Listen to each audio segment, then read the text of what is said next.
네, 안녕하세요. 호서대학교 경영대학원 김준호 교수입니다. 네, 이번에는 4차 산업혁명과 스마트 기술의 이해라는 주제로 오늘 링크 플러스 특강을 진행하도록 할게요.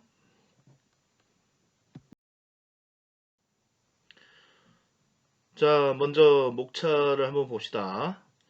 네, 첫 번째 파트는 이제 4차 산업혁명에 대한 이해가 되겠어요. 그래서 4차 산업혁명이 뭔지, 또 우리가 지금 4차 산업 시대에 살고 있죠. 이 4차 산업혁명이 가져다 주고 있는 특징들이 무엇이고, 또 그에 대한 혁신 기술들은 어떠한 것들이 기반을 이루고 있는지에 대해서 살펴보겠습니다. 그 다음 두 번째, 우리가 IT 3차 산업혁명은 이제 ICT 혁명이라고도 하는데, 그때는 이제 디지털 기술이 주로 기반을 이뤘어요. 뒤에 가서 배우겠지만, 지금은 이제 디지털 기술이라고는 안 하죠. 예, 스마트 기술이라고 하는데, 이 스마트 기술이 무엇인지에 대해서 한번 살펴보는 시간을 가지도록 하겠습니다.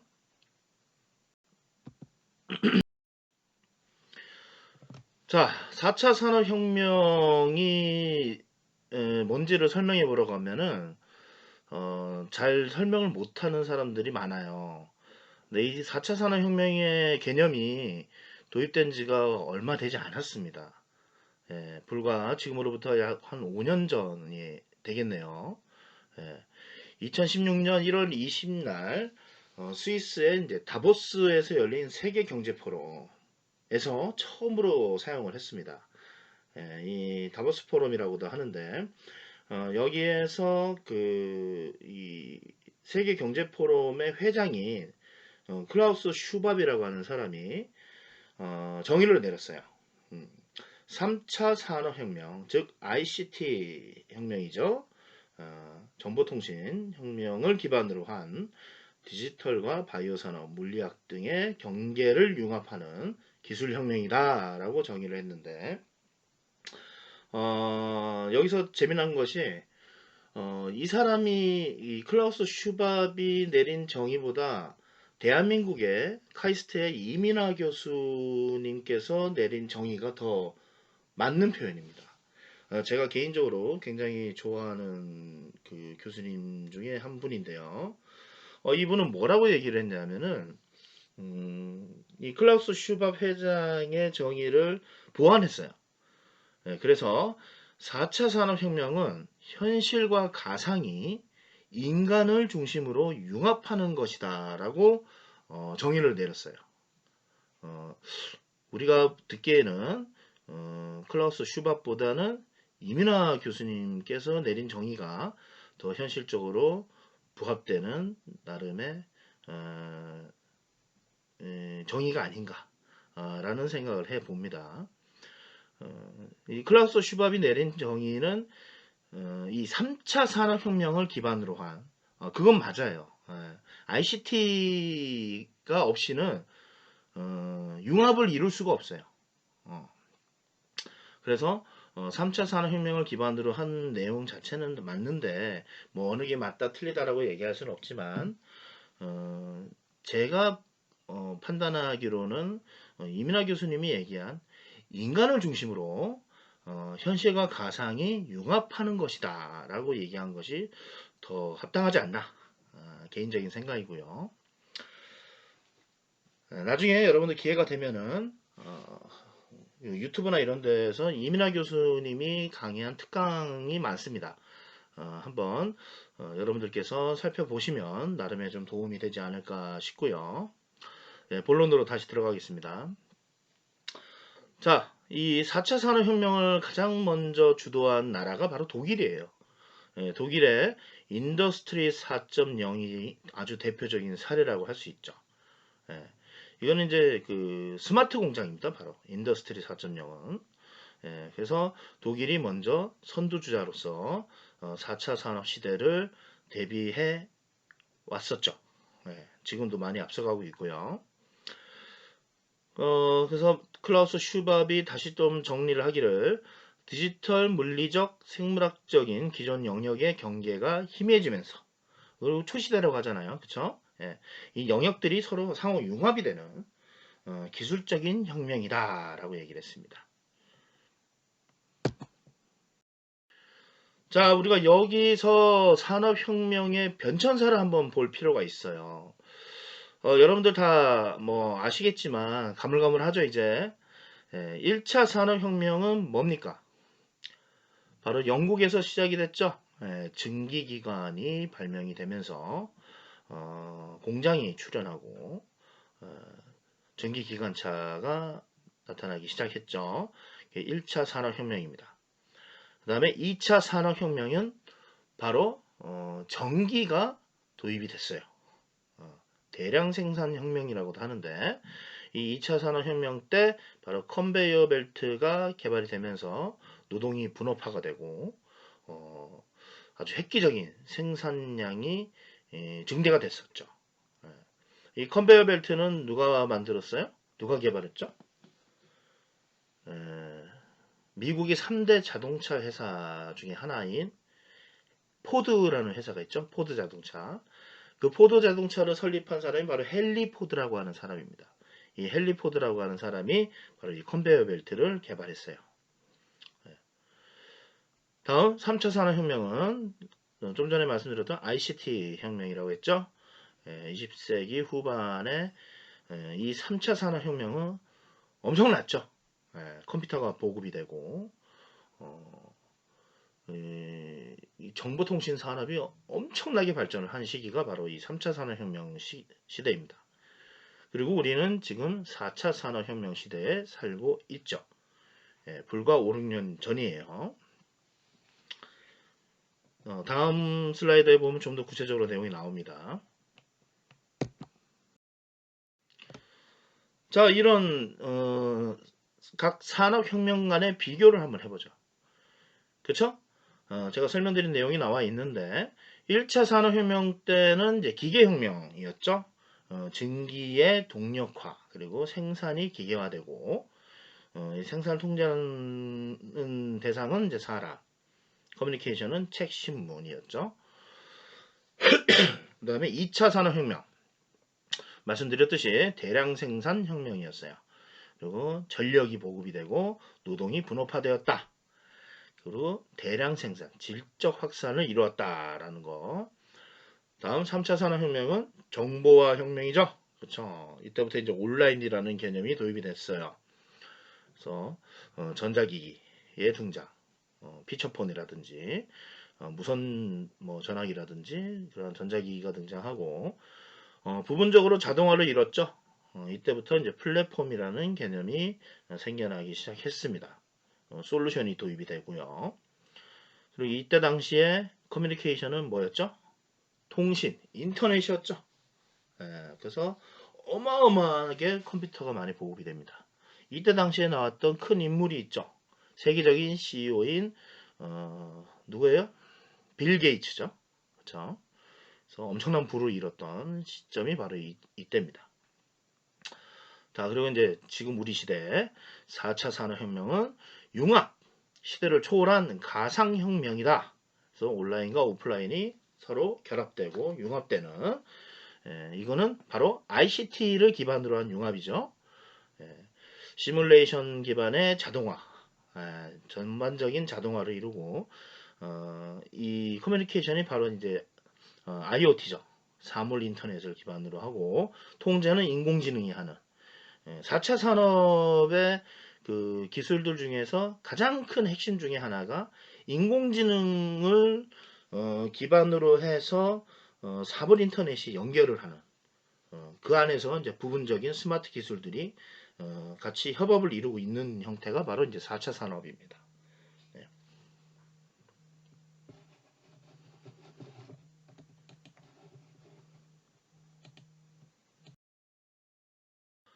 자, 4차 산업혁명의 핵심 트렌드를 한번 살펴보죠.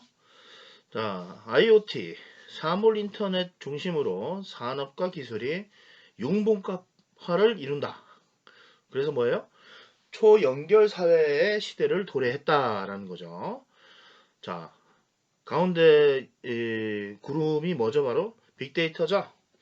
네, 빅데이터를 기반으로 해서 인공지능과 사물 인터넷 기술을 가지고 각 부분별 산업들이 상호 융합하는 형태의 모습을 보여주고 있죠. 예. 모든 게 다 연결되었다고 해도 과언이 아니에요. 자, 다음 4차 산업혁명의 특징을 한번 살펴보죠.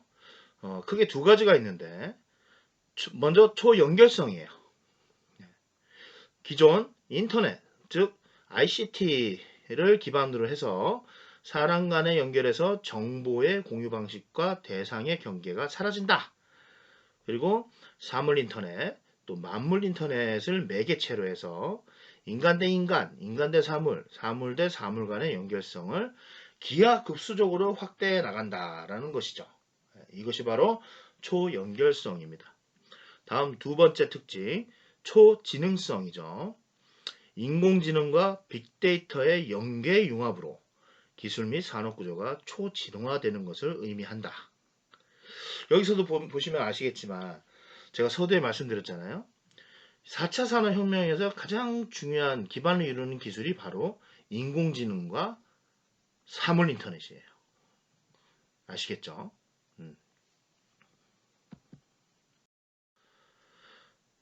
그래서 지금 우리 시대는 스마트한 세상 속에서 살고 있죠. 예, 제4차 산업혁명은 바로 독일을 중심으로 인더스트리 4.0, 즉 제조산업의 스마트화를 이루었죠. 예, 그래서 데이터 기반의 비즈니스 모델이 나오게 됐고 사용자 중심으로 그리고 요구 중심 서비스가 발달하면서 이종산업 간의 융합이 되고 스마트한 서비스가 창출되고 보급되기 시작한 거예요. 모든 산업에 걸쳐서. 자, 이 스마트한 세상은 디지털 기반 시설이고 그 말은 즉슨 ICT 기반이라는 얘기입니다. 자, 스마트 공간, 스마트 제품, 스마트 데이터, 스마트 서비스 등이 출현했죠. 예. 그래서 최신의 디지털 인프라와 요소적인 기술들을 활용해서 새로운 접근 방식이 도입이 됐고 기존 프로세스 자체를 변화시키거나 기존의 물리적 분야의 디지털 인프라와 요소들을 결합함으로써 운영 비용 자체를 대폭 절감시키는 그런 디지털 트랜스포메이션을 일으켰죠. 바로 이것이 혁신 동력입니다.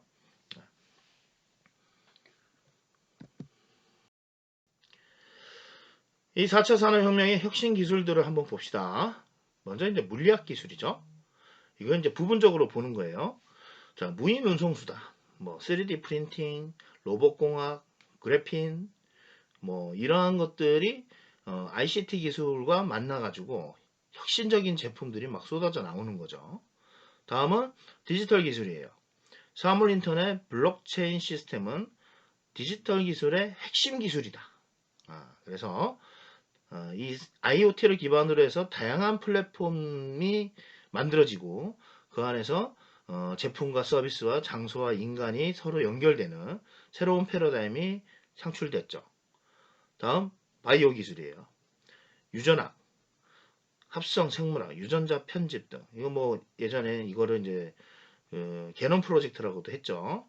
예, 완성이 됐어요. 게놈 프로젝트는 이제 지금 다시 또 진행이 되고 있는데 이러한 것들이 이제 바이오 기술인데 앞선 기술들과 서로 융합을 이뤄서 엄청나게 성장을 하고 있죠. 근데 이 바이오 기술이 한계가 뭐냐?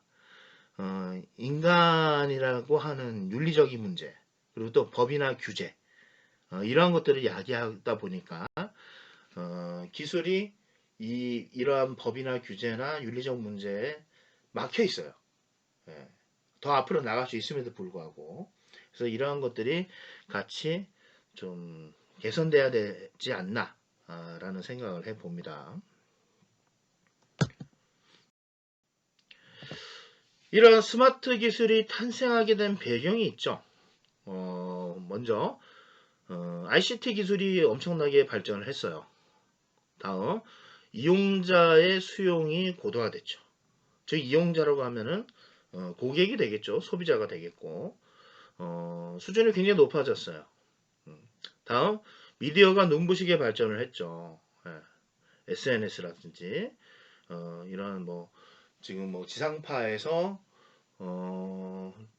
지금 넘어가고 있죠. 저 뭐라 그래요? 개인 방송들이 마구마구 쏟아져 나오고 있고 유튜브를 통해서 그래서 공중 미디어가 아니라 개인 미디어, 그다음에 기업 미디어로 세분화되고 더 발전해 나가고 있다. 소위 말하는 파워 시프트가 일어나고 있다라는 거죠. 미디어 파워 시프트가. 다음은 글로벌 기업 전략이에요. 이러한 것들이 바로 이 스마트 기술이 나올 수밖에 없었던 배경이 되는 거예요.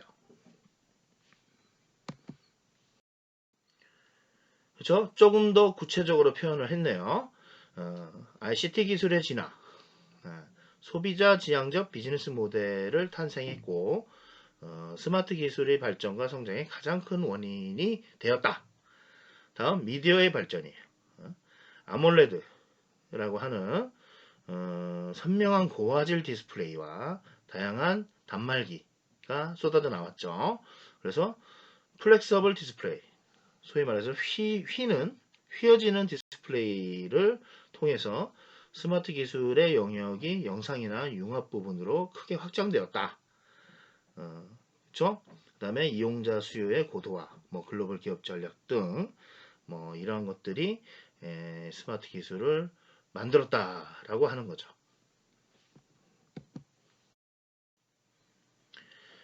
네, 이 스마트 기술의 특징도 뭐 4차 산업과 별반 차이는 없어요. 네, 그림을 보시면 스마트 기술을 중심으로 해서 스마트폰, 스마트 패드, 뭐 워크, 홈, TV 다 뭘 연결을 하고 있죠? 네, 그러면서 콘텐츠 중심의 서비스가 보급이 되고 개방형이면서 소셜미디어, SNS가 통한 비즈니스 모델이 만들어지고 또 유연해졌죠. 그리고 사용자 중심, 공급자 중심이 아니라 이제 사용자 중심으로 디맨드 풀 우위에 시장이 창출이 됐다. 라는 게 매우 중요해요. 그 다음에 이제 융합화, 매체 간, 산업 간, 경계가 붕괴됐죠. 그러면서 새로운 신 서비스들이 마구 등장을 했고 지능이 고도화가 됐죠. 그래서 인지 기반 기술이 확대되었다. 그것이 바로 이제 인공지능이 되겠죠. 자, 이건 이제 디지털 기술과 스마트 기술을 비교한 거예요. 이거를 혼용해서 쓰시면 안 돼요. 디지털 기술과 스마트 기술은 전혀 다른 거예요. 예. 여기서 이제 쭉 뭐 차이점을 뭐 보여주고 있지만 디지털 기술은 하드웨어 중심이라고 일단 보시면 돼요. 공급자 위주 중심이면서 하드웨어 쪽이다. 스마트 기술은 소비자 중심이면서 소프트웨어 중심이다라고 보시면 돼요. 그게 가장 큰 핵심이에요. 차이점은. 근데 이 기존 IT가 스마트 기술로 넘어가는 과정 속에서 이러한 기술들이 가운데에 있는 기술들이 필요했다. 예, 이렇게 이해하시면 되겠습니다.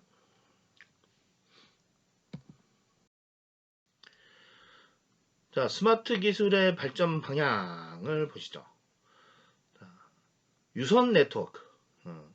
대규모 이용자가 밀집한 장소에서도 순간적인 데이터 폭증이 발생하지 않을 정도로 초고속, 고품질, 테라급 유선 네트워크로 진화되었죠. 뭐 3G만 해도 정말 빨랐었는데 지금 4G, 5G 시대에 살고 있잖아요. 그쵸? 예, 좀 있으면 6G가 나올 겁니다. 다음 무선 네트워크. 무선 네트워크 기술도 엄청나게 발전을 했죠. 2012년 이후에 제4세대 이동통신인 IMT 어드밴스드 기술이 제공되고 있고 향후 무선 분야는 급격히 발전할 것이다.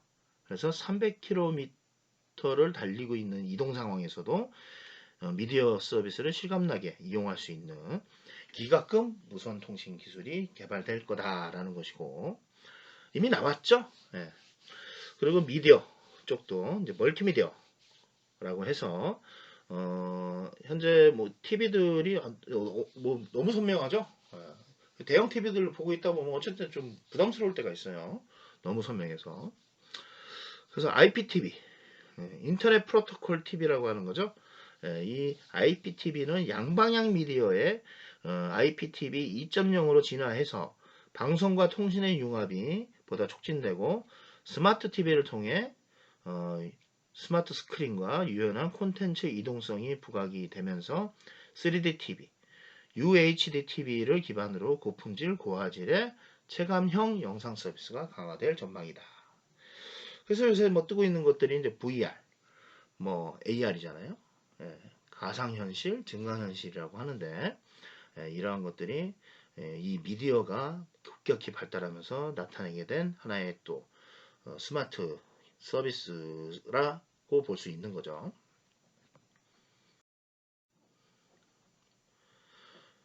자, 현재의 스마트 기술을 주도하는 국가는 어디일까요?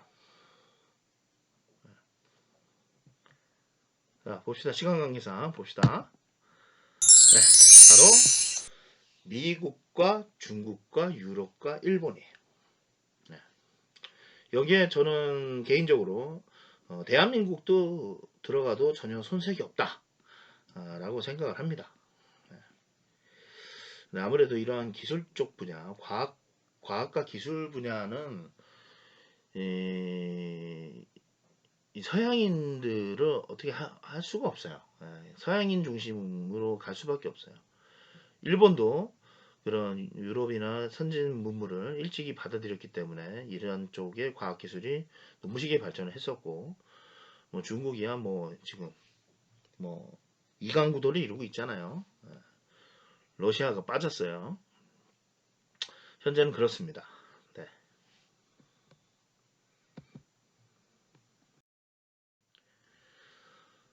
자, 다음은 주요 스마트 기술 동향에 대해서 한번 살펴보는 시간을 가지려고 합니다. 자, 이 주요국이라고 하면은 바로 미국, 독일, 일본, 중국을 뜻해요.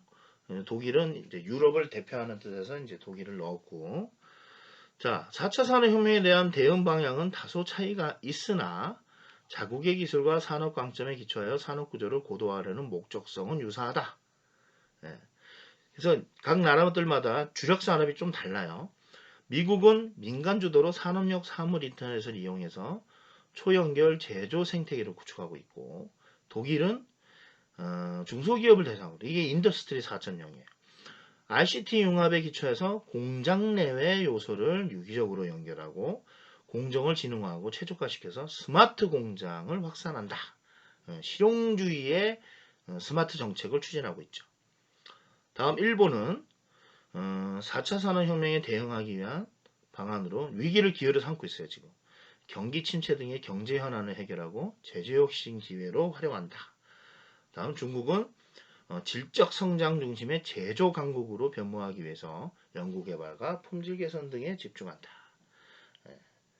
산업 구조를 고도화하려는 목적성은 유사하지만 조금씩 다 다르죠. 각 나라들마다.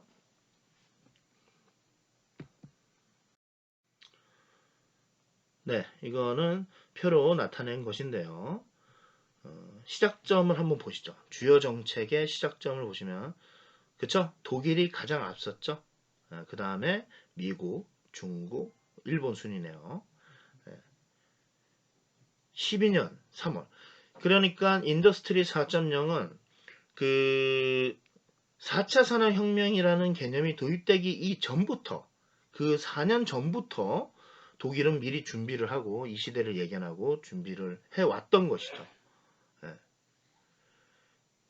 그 상당히 재미난 부분이 추진 주체가 미국과 중국이 완전 달라요. 독일과 일본은 같고, 자, 미국은 민간 주도고, 중국은 공산국가답게 정부 주도입니다. 이렇게 비교해 보시는 것도 상당한 좀 재미 포인트가 있어요. 자, 미국의 스마트 기술 동향은 뭐 앞서 말씀드렸다시피, 그렇죠? 국가 경쟁력 강화, 삶의 질 향상. 이게 좀 거창하죠. 정부는 스마트 기술의 발전을 위한 기술 개발 방향을 제시하고 대학과 기업을 중심으로 투자에 적극적이다. 여기가 어디예요? 바로 실리콘밸리죠.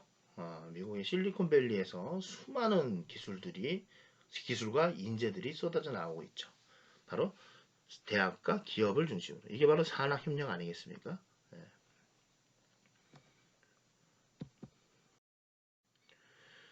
자, 미국은 BCG. BCG는 보스턴 컨설팅 그룹을 줄여서 한 말이에요. 이 보스턴 컨설팅 그룹이 되게 대단한 회사인데, 경영 전략의 경영 전략을 수립하는 기법을 개발한 그룹이기도 해요. 보스턴 BCG 매트릭스 분석 기법이라고 있는데, 좀 옆으로 셌습니다. 하여튼 그런 이제 컨설팅 회사로 정평이 나 있는 기업이 바로 보스턴 컨설팅 그룹이에요. 여기를 중심으로 독일의 인더스트리 4.0의 요소를 9개로 재정립하고 융합하려고 노력했다라는 거죠.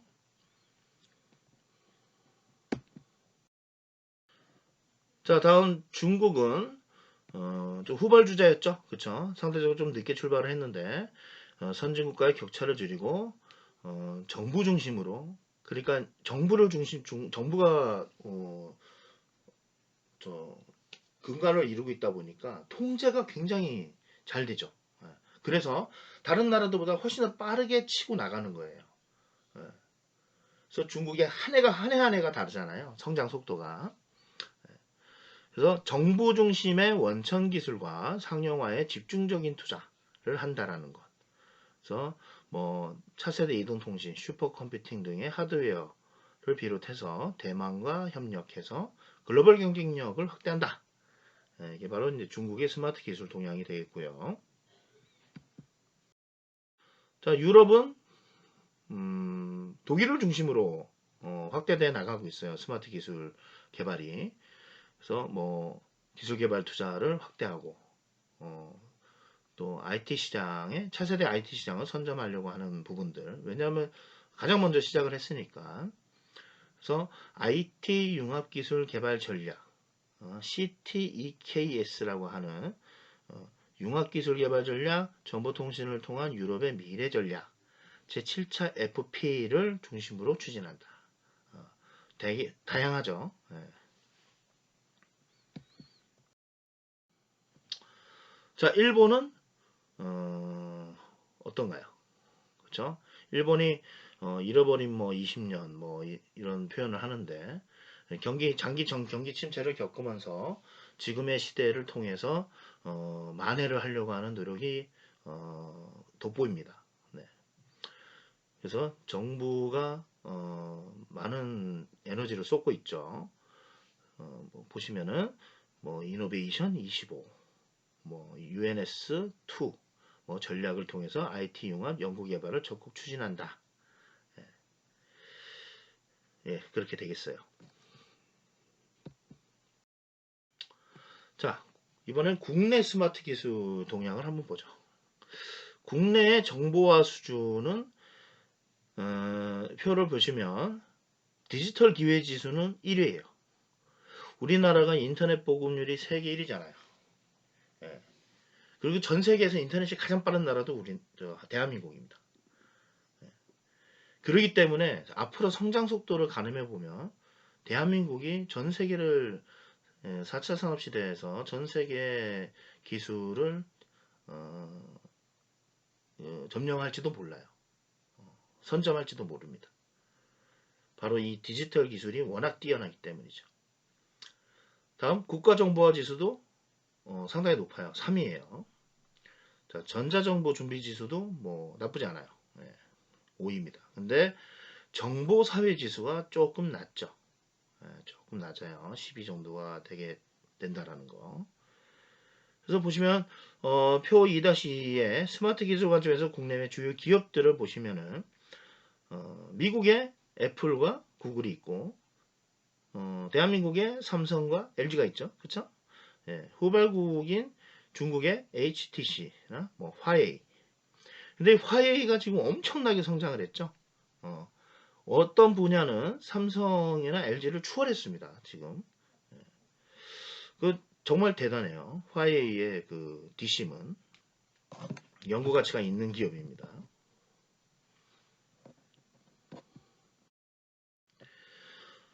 자, 자, IT 839 정책이 뭐죠? 꽤 오래전에 나왔던 정책인데 2006년이면은 뭐 벌써 10몇 년, 15년 전이네요. 이때 당시에 이제 집권 대통령이 노무현이었습니다. 노무현 대통령께서 지금 고인이 되셨지만 우리나라의 100년 먹거리를 준비해 달라고 해서 미국의 연구원으로 있는 진대재 박사를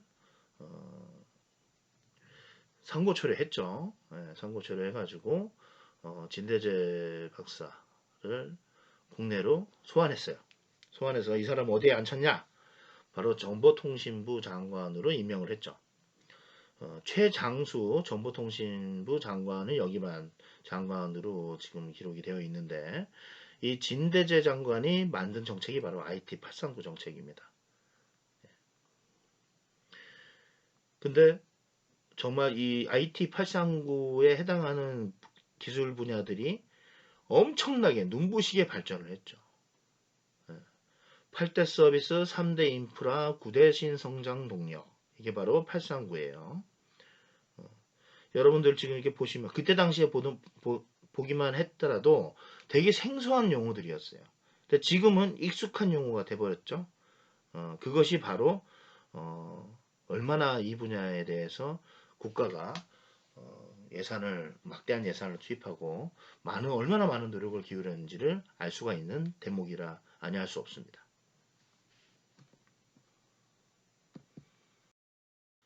자, 앞으로 우리나라의 스마트 기술의 발전 과제를 한번 보죠. 자, 하드웨어 부분의 고부가 가치를 창출하고 생태계 구성 기업의 동반 성장, 신융합의 성장 동력 창출이 전략적으로 필요하다.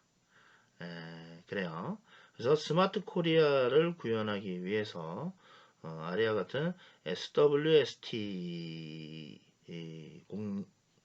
공약을 내세우고 있죠.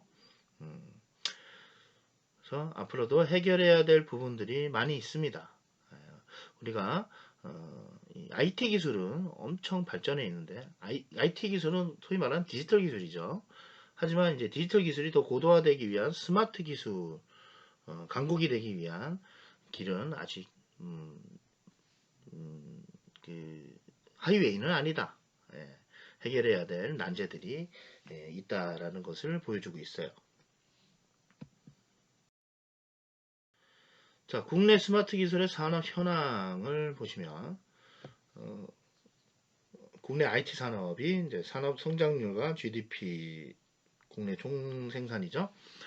GDP 대비 무역 수지 측면에서 국가 경제에 크게 이바지했다라는 것은 뭐 두말할 나위가 없죠.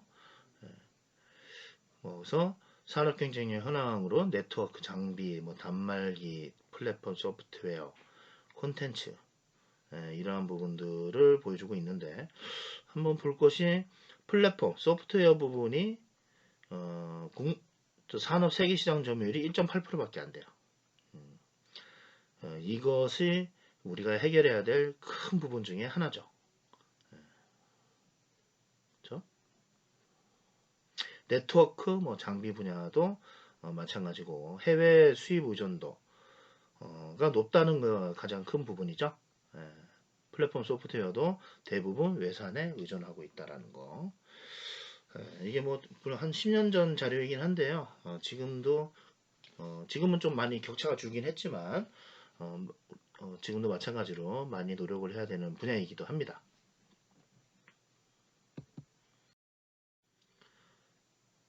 자, 국내 스마트 기술의 산업 현황을 보시면 내용들이 좀 많죠. 앞선 내용들이 좀 더 구체적으로 설명이 되어 있어요. 한번 쭉 읽어보시기를 바랍니다. 네. 넘어갈게요. 네, 이것도 한번 읽어보시고 네, 넘어가도록 하겠습니다. 시간 관계상. 네, 이렇게 해서 우리가 4차 산업혁명이 무엇인지 그리고 스마트 기술은 어떠한 것들이 있고 우리가 스마트 기술에 주요 강국들과 국내 스마트 기술의 현황에 대해서 한번 살펴보는 시간을 가졌어요. 예. 자, 이렇게 해서 오늘 강의는 모두 마치도록 하겠고요. 30분이 넘어갔네요. 예. 자, 끝까지 수업에 임해 주셔서 대단히 감사드립니다.